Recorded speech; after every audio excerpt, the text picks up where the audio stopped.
Let's take a look at today's big game breakdown. Once again, NBA playoff style conference finals.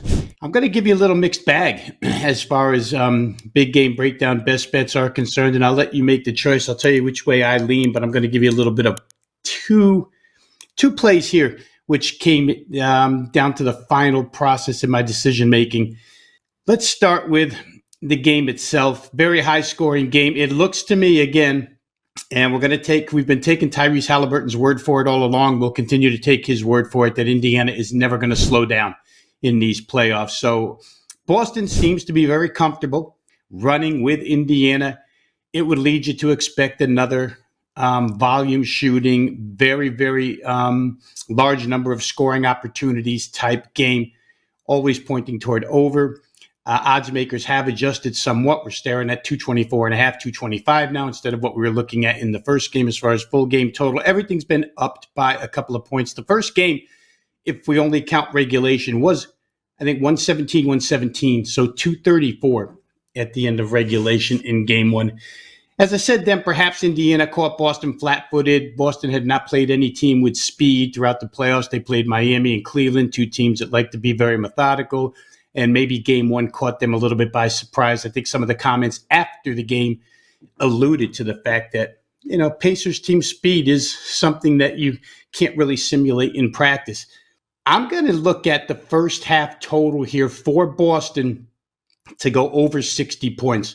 A couple of numbers to look at. Boston has averaged 60.6 points per game at home in the first half in their first 7 home playoff games. 60 plus in 4 of those, 58 plus in 6 of those 7. Remember that, again, 58 plus to me gets into the 60s range when you're playing Indiana, because those 58 plus in a couple of the games were against Cleveland, who doesn't really move.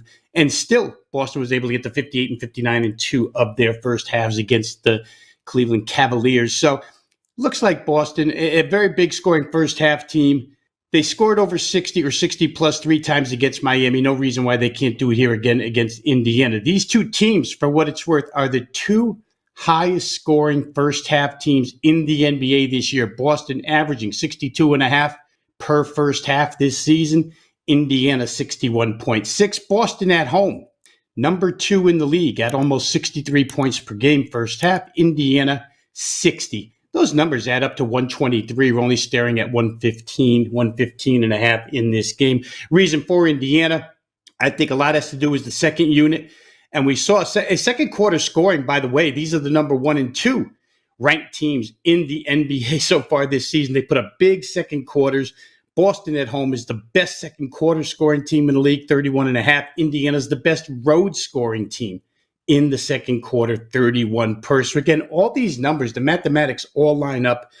And, Obi Toppin and TJ McConnell absolutely had their way scoring the basketball against Peyton Pritchard and Luke Cornett, the second unit, 6 and 7 men in a rotation for each side. So I would think that would continue here. My concern with playing over first half 115, and I would still do it, but I prefer Boston over 60 because Indiana on the road 3 times during these playoffs has been a little soft in the first quarter. 2 may be excusable. Those were the 2 in Milwaukee where they only put up 42 and 48.